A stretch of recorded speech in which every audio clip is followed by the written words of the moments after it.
I'm 28 now, but this happened when I was 25, winter 2022, Duluth. I was working as a nursing assistant and living in a small rental on a quiet side street that looks identical to every other one once the snow piles up. Winter up there makes everything smaller. Conversations, movement, even your sense of safety. I was broke, not tight on money, actually broke. The kind where you're counting shifts in your head while brushing your teeth. So on my day off, I dragged stuff out to the garage and set up a yard sale. In Duluth, a winter yard sale is really just a garage sale with ambition. I wore 2 layers of socks, a hoodie under my coat, and gloves that made handling cash a pain. I told myself I'd be done by early afternoon. Most of the day was normal. A couple older women, one guy who bought tools and acted like I owed him for the privilege. Nothing memorable. Then, late in the afternoon, when the light fades fast and everything turns gray, he showed up. He didn't pull into the driveway. He stopped on the street first and sat there with his headlights on, like he was deciding something. When he got out, I noticed right away he wasn't browsing. He walked past the table without looking at it. His eyes went straight to the garage, the side door, the little laundry window. Then to me. "Hey," I said. He nodded once, but didn't smile. He picked things up without interest, earbuds, a flashlight, a half-empty toolbox. He wasn't looking at the items, he was looking around. "You live here?" he asked. "Yeah." "By yourself?" I laughed reflexively. "Roommate works nights." He repeated it. "So you're alone right now?" That should have been my cue to shut it down, but instead I decided to stay polite.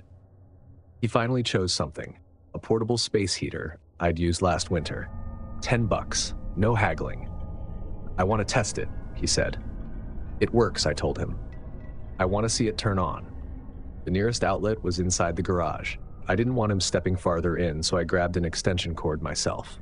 Plugged it in, turned it on, and the fan kicked on immediately.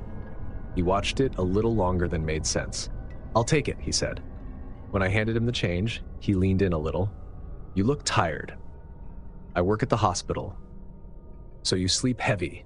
That sentence raised a red flag. Before leaving, he looked at my front door. "You always lock it?" I didn't answer. I closed the sale early, locked the garage, checked the front door twice, then checked it again. That night, I showered, laid out my scrubs, and collapsed into bed. I remember thinking how good it would feel to sleep without an alarm, but a knock on the door woke me instantly. And it wasn't a polite knock. It was hard and repetitive. I checked the time, and it was 12:07 a.m. I moved quietly to the living room and looked through the door window. The porch light made everything glare, but when he stepped closer, I saw him. The same guy. "What are you doing here?" I asked through the door. "The heater doesn't work," he said. "I want my money back." "I can send it," I said. "Venmo, or I'll leave cash outside tomorrow." "No," he said. "I need to come in and show you." "I'm not opening the door." "I drove all the way back here," he said. I told him to leave. He stepped to the side of the porch. "You sold me junk," he said. Then he moved toward the side of the house.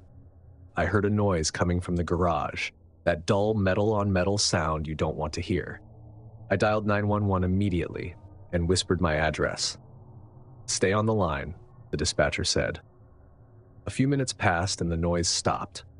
Then I heard footsteps crunching slowly through the snow, moving away. The police came later and he was gone.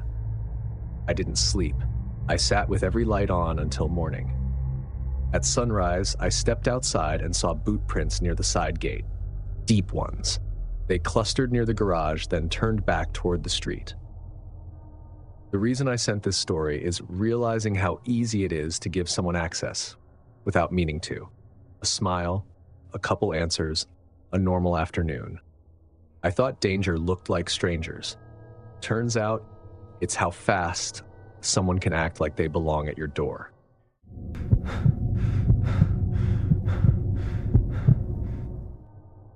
This happened in Fresno in the fall of 2018. We decided to do a big yard sale because the garage was overflowing and we needed the cash. Just one of those, let's finally deal with this weekends.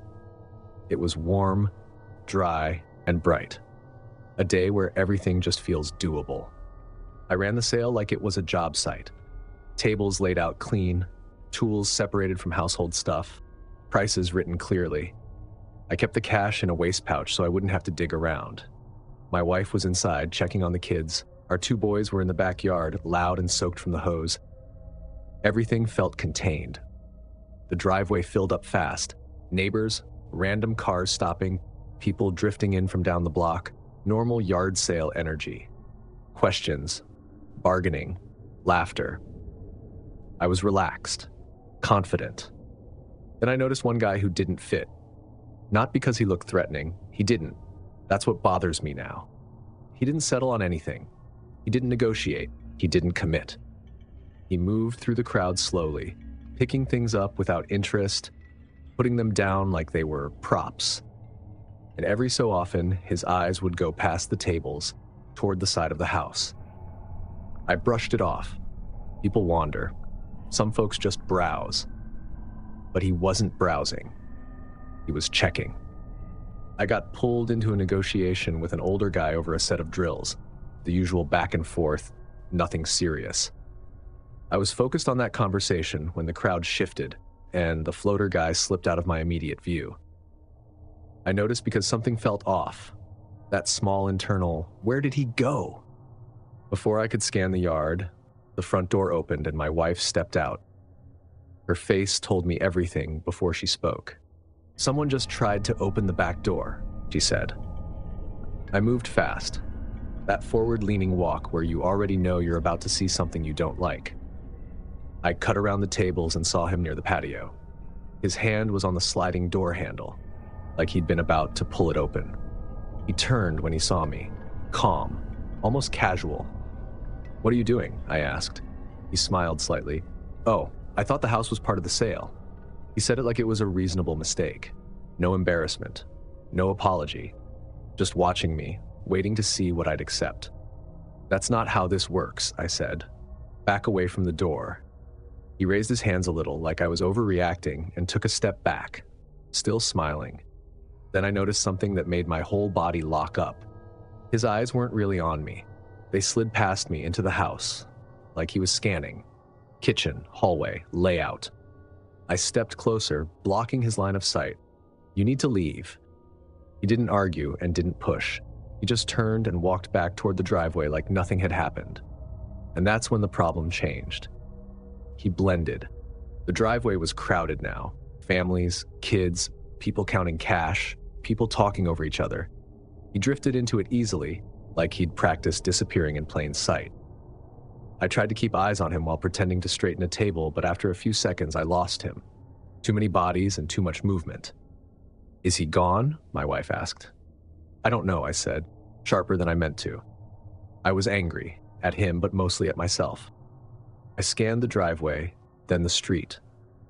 That's when I saw him again, across the road, standing near a sedan I didn't recognize. He was standing there facing our house. His phone was up in his hand, maybe texting, maybe filming. I couldn't tell, but he wasn't shopping anymore. He was watching.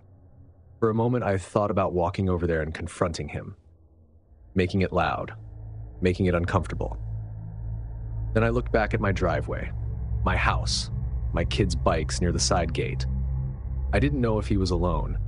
I didn't know if there was someone else nearby, and I didn't want to find out by escalating things with my family right there. So I made a call I still think about. I shut the sale down. "Sorry, folks," I said. "We're closing up." People complained. A few tried to push. I didn't budge. I started folding tables while my wife gathered the cash and took the kids inside. When I looked back across the street, the man was gone. That night, after everything was quiet, I did a full walkthrough. Front door, back door, side gate, windows. Everything looked fine, until I noticed the kitchen junk drawer. It was open, just a crack. Not obvious, but enough that it caught my eye. I asked my wife if she'd opened it earlier. She said no. Nothing inside was missing. Batteries, scissors, tape, all there, which somehow made it worse. Because if something had been taken, at least there would have been a clear line. Instead, I was left wondering if he'd been inside for a moment when no one was looking, or if he'd opened it just to see what was there, or if my mind was filling in gaps because I knew how close it had come. I'd spent the whole day thinking I was in control, but for a few minutes, I wasn't.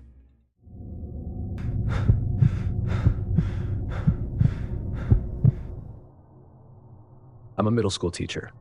I was 39 when this happened back in 2019, and my kids were still young enough that their shoes looked like toys. We were doing a yard sale in Boise on a Saturday, just clearing out old stuff from the kids, trying to make a little extra money. Mostly clothes, toys, stuffed animals, the kind of things that pile up faster than you realize.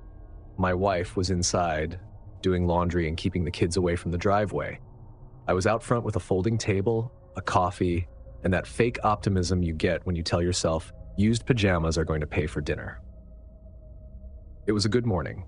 Sunny, quiet, neighbors waving as they walked by.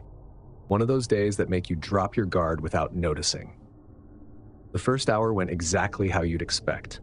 A couple of small sales, a few people browsing, someone trying to haggle over something that cost $2. Everything normal. Then a guy showed up alone. That part wasn't strange by itself.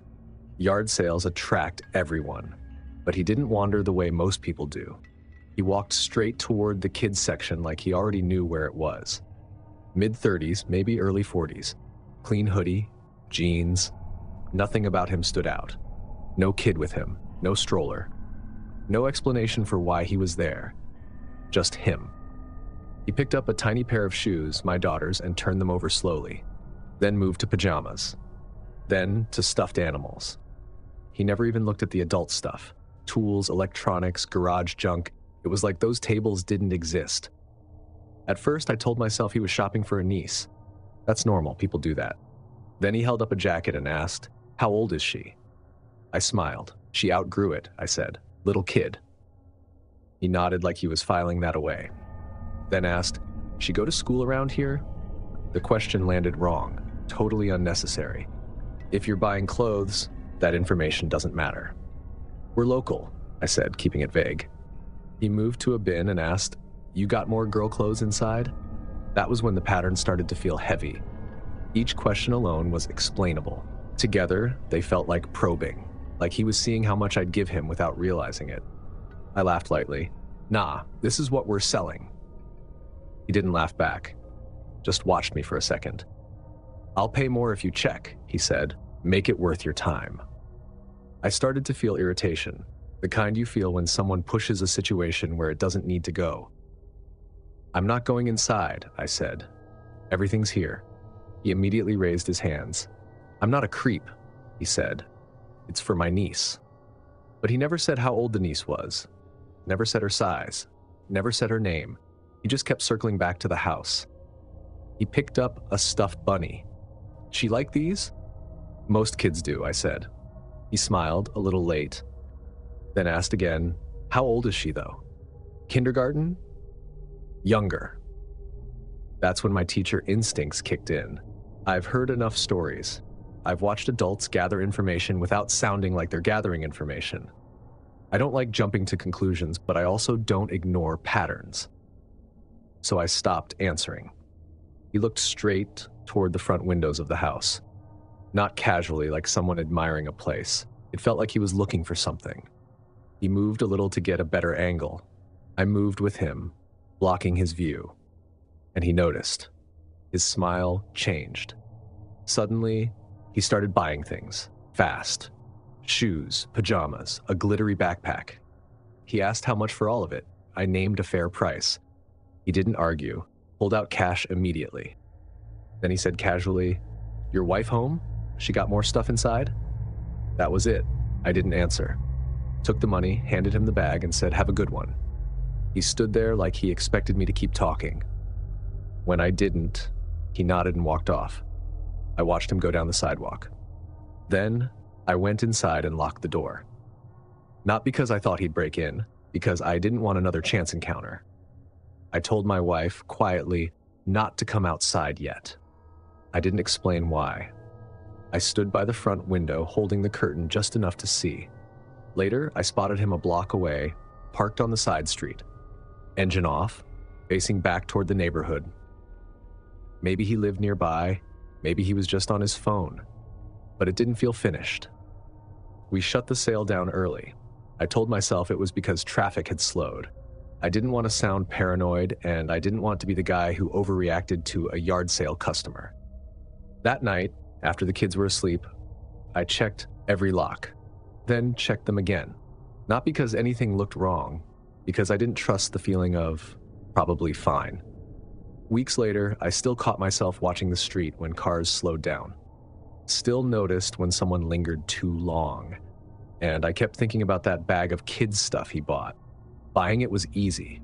That wasn't the disturbing part. The disturbing part was everything he tried to buy with it. He never crossed a line I could point to.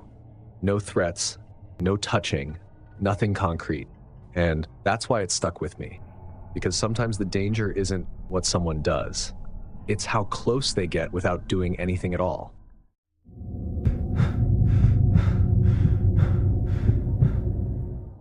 Back in 2018, I was the kind of person who could smile through anything. Awkward comments, uncomfortable questions, people who didn't know when to stop talking. I always tried to keep things polite, to keep things calm, to keep things from escalating. That matters later. This happened in Naperville on a Saturday that felt aggressively normal. Blue sky, mild breeze, the kind of day that makes everyone decide they're finally going to clean out their garage. My mom had been asking me for weeks to help with a yard sale, and I finally gave in. We set up in her driveway. Folding tables, a rack of jackets, kitchen stuff, random decor that hadn't been used in years. Neighbors waved as they walked by. Moms pushed strollers. Someone nearby played music low, so it felt friendly instead of annoying. Everything seemed to indicate that it would be a good day. People browsed, asked prices, tried to haggle over things that were already cheap. My mom chatted with neighbors. I handled the money and answered questions. I remember thinking how easy it felt. No pressure, no stress, no real responsibility. Then the woman showed up. I noticed her because she didn't browse like everyone else. She drifted. She'd circle a table, pick something up, set it down, walk away, then come back a few minutes later like she'd forgotten something important. She started talking to me on her second pass. "Oh my gosh, you have such a calming voice," she said, smiling too wide. "You must deal with people all day." I laughed politely, something like that. She looked at me. "Your hair is really pretty, and this place is adorable. It feels cozy." "It's my mom's," I said, nodding toward the house. She smiled like that information mattered. Then she wandered off again. 10 minutes later, she was back, holding a small ceramic dish. She asked the price, paid immediately, then didn't leave. Instead, she lingered and kept talking. "I love neighborhoods like this," she said. "So quiet. You can tell people feel comfortable here." "Yeah," I said, already feeling the conversation stretch longer than it needed to. "Do you live here?" she asked. "Not exactly," I said. "So you're here a lot?" "I help my mom out." "That's nice," she said. "Not everyone does that." Then, casually, "Do you live alone?" It was asked the same way someone asks if an item comes with batteries. I laughed it off. "I'm good." "Roommates?" "Sometimes." She nodded like she was building a picture. "Boyfriend?" The questions were stacking. I gave short answers, hoping she'd move on. She didn't. She kept drifting away and coming back, never buying anything else, always finding a reason to stand near me. At one point, she complimented my voice again. At another, she commented on how easy it must be for me to manage people. Eventually, she came back holding a tiny candle holder, barely worth the exchange. She paid in cash, took the bag, and as she did, she asked it. "So will you be home alone tonight?" she asked, smiling, like it was nothing. For a second, my body went quiet, because there is no harmless reason for a stranger to ask that. I didn't think, I lied instantly. "No," I said, "my husband's a cop." "I don't have a husband, and if I did, he wouldn't be a cop." But the sentence came out clean. Her face changed, just for a fraction of a second. Something tightened, then smoothed over. "Oh," she said, "that's good." And she walked away. No apology. No awkward laugh. Just done. I stood there holding the cash, staring after her, waiting for the normal explanation to appear. It didn't. My mom came over and asked if I was okay. I said yes. We packed up early. I told her I was tired. That night at my townhouse, I locked everything. Twice. I told myself I was being ridiculous. Then a car drove slowly past my place. Then again. Probably nothing. Probably coincidence. Still, I slept with my phone on my chest and the lights on in the hallway. The next day, I replayed it all, trying to make it normal. But normal people don't ask that. They buy the candle holder, and they leave.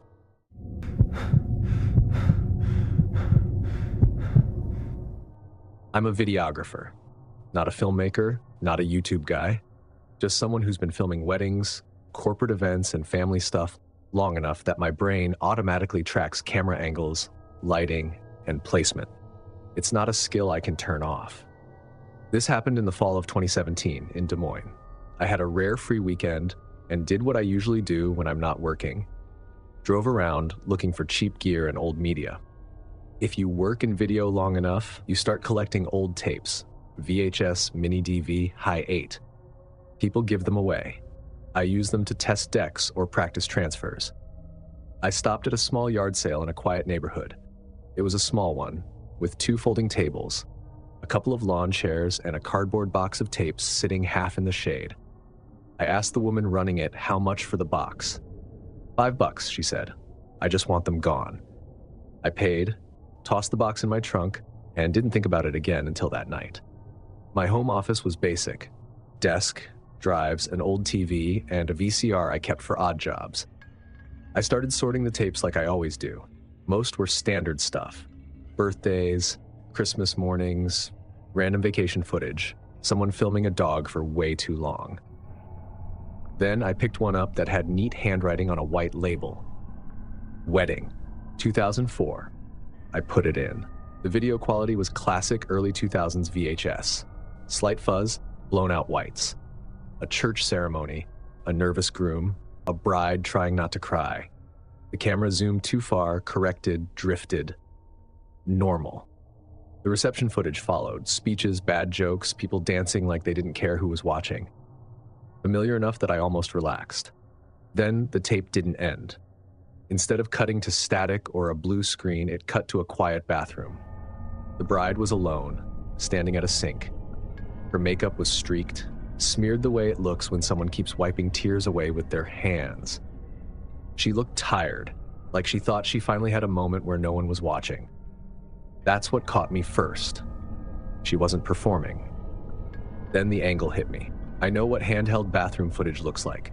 This wasn't that. The camera was high, tucked into a corner near the ceiling, angled down. Stable, placed, hidden.